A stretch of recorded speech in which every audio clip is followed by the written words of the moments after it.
On day 35 of the war, the President of the United States stood in the Oval Office and told 88 million people where they belong, not as a slip, not as hyperbole, as policy. The speech lasted 11 minutes. In that time, Donald Trump announced the most sweeping escalation of American military force since the invasion of Iraq, and framed it not as a military necessity, but as a verdict on an entire civilization. He said the United States would, over the next 2 to 3 weeks, destroy Iran's military capacity, its energy infrastructure, and its industrial base. He said Iran would be brought back to the Stone Ages where they belong. Then he walked back to the residence. The room went quiet. Not the theatrical quiet of a dramatic pause, the quiet of journalists trying to process what they had just heard. Let's be clear about what was said and what it was not. Trump did not say Iran's government belongs in the Stone Age. He did not say Iran's military belongs in the Stone Age. He said Iran, the country, the people, one of the oldest continuous civilizations on the planet, the birthplace of algebra and architecture and poetry that predates the English language, belongs there. That phrasing was not accidental. It was the entire point.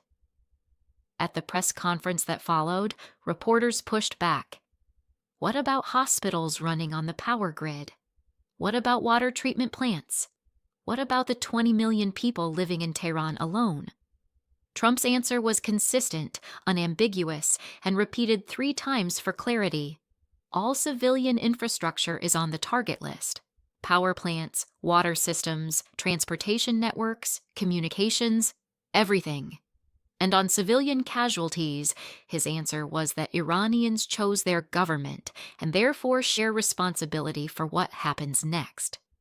He dismissed international humanitarian law in 2 sentences. The reporters moved on to the next question. Now, there is a version of this moment you could explain away. Leaders say extreme things in wartime. Rhetoric escalates. Statements get softened by advisors and implementation. You might tell yourself, this is Trump being Trump. This is theater. Except it is not. Within 6 hours, Secretary of State Marco Rubio stood at his own podium and used nearly identical language. Secretary of Defense Pete Hegseth followed. This was not one man's anger leaking into a microphone. This was coordinated messaging, tested and approved, delivered on schedule. 3 senior members of the United States government, in 3 separate appearances, told the world the same thing. The destruction of Iran as a functioning modern state is now official American policy. 35 days ago, this war began with strikes on nuclear facilities. Targeted, surgical, legally defensible under certain readings of preemptive doctrine. The American public was told this was about the bomb, about preventing a nuclear-armed Iran. That argument had coherence. It had precedent. It was the kind of thing that could be explained to allies, debated in the Security Council, framed as reluctant necessity. That framing is now gone. What Trump announced in the Oval Office on day 35 is something categorically different from what began on day 1. The stated goal is no longer disarmament. It is not regime change exactly, though that may follow. The stated goal, in the president's own words, defended by his cabinet, is to reduce a nation of 88 million people to pre-industrial conditions, permanently, deliberately, within weeks. The word "where they belong" does specific work in that sentence. It is not describing an outcome. It is describing a judgment about human beings. That is the line between military strategy and dehumanization, and on day 35, in prime time, the President of the United States crossed it out loud. Historians will argue about when exactly a war becomes something else. They will look for the moment the language changed. They will find it here, 11 minutes, Oval Office, day 35. Iran has not surrendered. After 35 days of American airstrikes, its government is still functioning, its military still launching missiles, its supreme leader still broadcasting defiance from an undisclosed location. The bombing has not broken the will of the state. So now the plan is to break the country itself. The roads, the lights, the water, the phones. Everything that makes modern life possible for ordinary people who have no vote, no voice, and no shelter from what is coming. The question that nobody in that press room asked, the one that actually matters, is this. When you deliberately destroy the infrastructure that keeps civilians alive, and you do it in the name of military victory, what exactly is the difference between a war and something else? That question does not have a comfortable answer. And the answer becomes a great deal less comfortable when you see what the Pentagon is actually planning to destroy. 85 power plants. That is the number currently on the Pentagon's confirmed target list for the first 72 hours of the escalation phase. 85 is not a military number. It is a civilian number. Iran's power grid does not primarily run fighter jets or missile batteries. It runs hospitals, water pumps, refrigerators, dialysis machines, neonatal units, and the ventilators keeping critically ill patients alive. When you destroy 85 power plants in 72 hours, you are not degrading a military. You are switching off a country. The Pentagon knows this. The target list was not assembled by accident. Every facility on it was chosen by analysts who understand exactly what its destruction produces downstream. This is not collateral damage. Collateral damage is what you cause when you aim at something military and miss. This is the aim. Walk through the sequence, because the order matters. Power goes first. Within hours of the grid collapsing, hospitals begin running on backup generators. Those last between 24 and 72 hours depending on fuel reserves. After that, operating rooms go dark. Patients on mechanical ventilation die where they lie. Iran has approximately 560 hospitals. The majority are in cities that will have no electricity. Water treatment fails next. Pumping stations, filtration systems, and sewage processing all run on electricity. Without power, clean water stops moving and untreated waste starts mixing with the water supply. In a country of 88 million people, waterborne disease, cholera, typhoid, dysentery, typically begins appearing within 2 weeks of treatment failure. Children under 5 and the elderly die first. This is not a projection. It is the documented pattern from every major infrastructure collapse of the last 30 years. Then food distribution breaks down. Iran's transportation network, roads, rail, logistics hubs, is also on the target list. When you cannot move food from where it is stored to where people are, starvation does not arrive all at once. It arrives slowly, unevenly, invisibly. First in rural areas cut off from supply chains, then in cities where stockpiles run down. Within 6 to 8 weeks of a total infrastructure collapse, malnutrition becomes the dominant medical crisis. Communications go last, but they may matter most.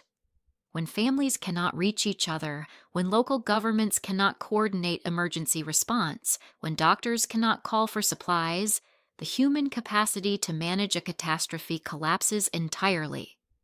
People die not just from the direct consequences of the bombing, but from the chaos that follows, from the inability to organize. This is what Stone Ages means in operational terms. Not a metaphor, a sequence.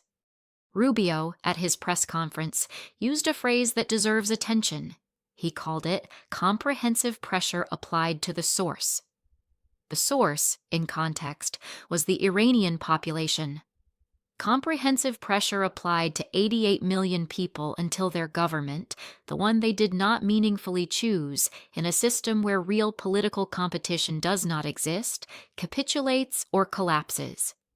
There is a term in international humanitarian law for the deliberate creation of conditions designed to destroy a population in whole or in part. The drafters of that law were thinking of exactly this kind of calculation. not gas chambers, but siege. Not mass execution, but the systematic removal of the conditions that make life possible. The United States has historically prosecuted others for this. The international reaction arrived fast, and it was not measured. The UN Secretary General called the announced targeting plan a clear violation of the laws of armed conflict, specifically the prohibition on attacking objects indispensable to civilian survival. The European Union called an emergency Security Council session within 36 hours, and in language almost never used toward an ally, threatened coordinated economic sanctions against the United States if the escalation proceeded. Russia called it a war of extermination. China said in an official statement that the mask has come off. The Trump administration's response to all of this was silence, then dismissal, then a tweet from the president reading, "The UN has been wrong about everything for 50 years.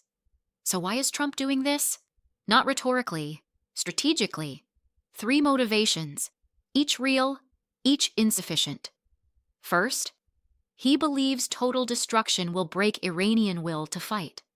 35 days of precision strikes did not. The theory is that scale will succeed where precision failed. History does not support this theory, but the theory exists.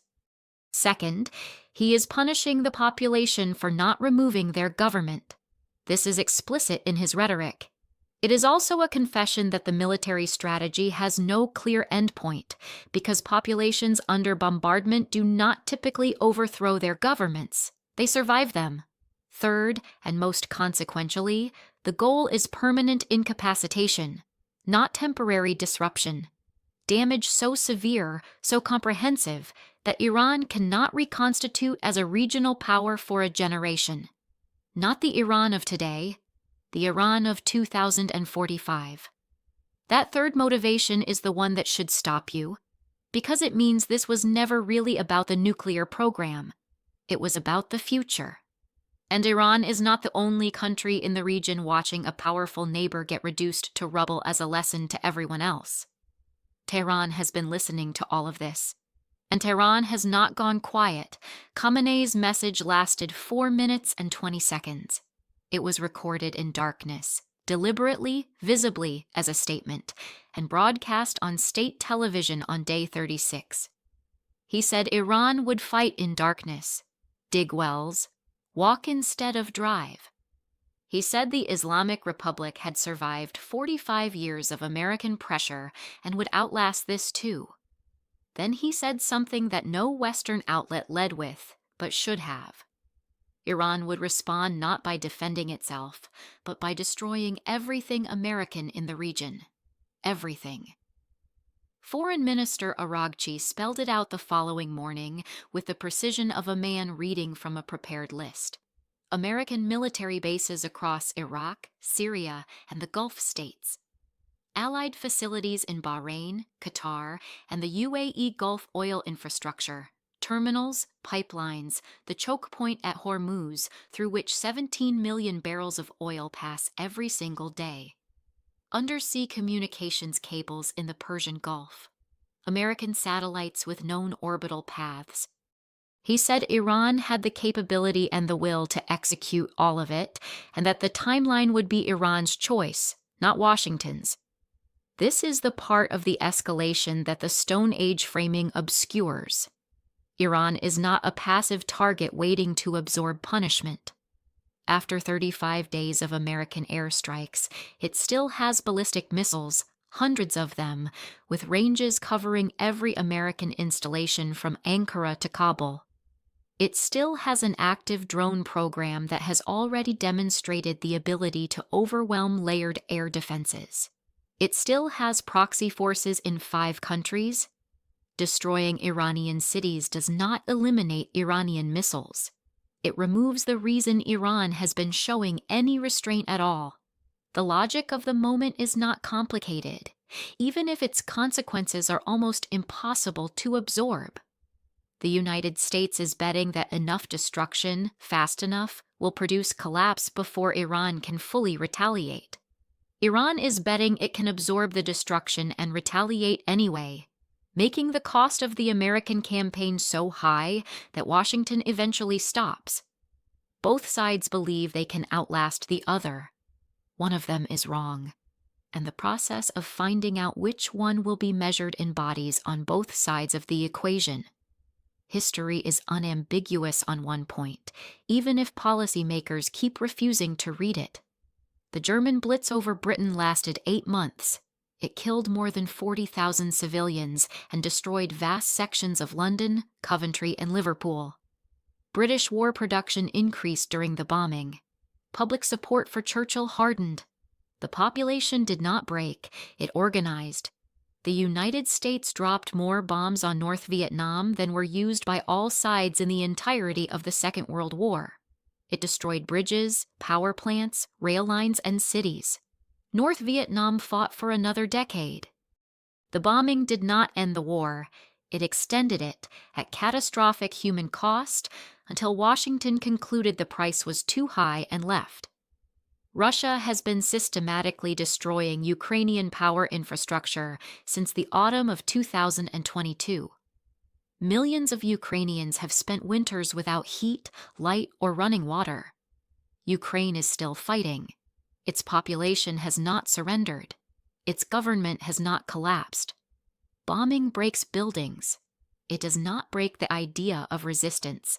And when the bombing is framed, explicitly, publicly, by the president himself, as punishment for being who you are, it does not produce submission. It produces something that outlasts the bombs by generations. Trump's stated timeline is 2 to 3 weeks. That means by late April, one of two things will be true. Either Iran is in the conditions he described, tens of millions of people without power, water, or functioning supply chains, or Iran is still fighting despite those conditions, and the missiles are already in the air over the Gulf. There is no third option built into this plan. No off-ramp was announced. No conditions for a ceasefire were named. The absence of an exit is not an oversight. It is a choice. Here is what that means for the next 30 days. The American public will watch this the way it watches most distant catastrophes, through a screen in fragments between other things. The coverage will focus on the military campaign, the strikes, the targets destroyed, the damage assessed. What it will not focus on, not really, not with the sustained attention it demands, is the sewage in the drinking water, the dialysis patient who ran out of time, the family in Tehran that stopped being reachable on day 4. Those people are not abstractions. They are the content of the policy. They are what Stone Ages means when it stops being a phrase and becomes a condition. Trump will call what follows a victory. His critics will call it a war crime. International courts will open inquiries that take years and conclude nothing binding. The region will remember it for a century. And the question that was always underneath this war, the one that existed before the first strike on day 1, will still be there when the bombs stop. Was this a war against a government that was building a nuclear weapon? Or was this a war against a civilization that was told by the most powerful country on earth that the Stone Age is where it belongs? You already know which answer the history books will reach. The only question left is whether enough people care, right now, while it is still happening, to say the word out loud.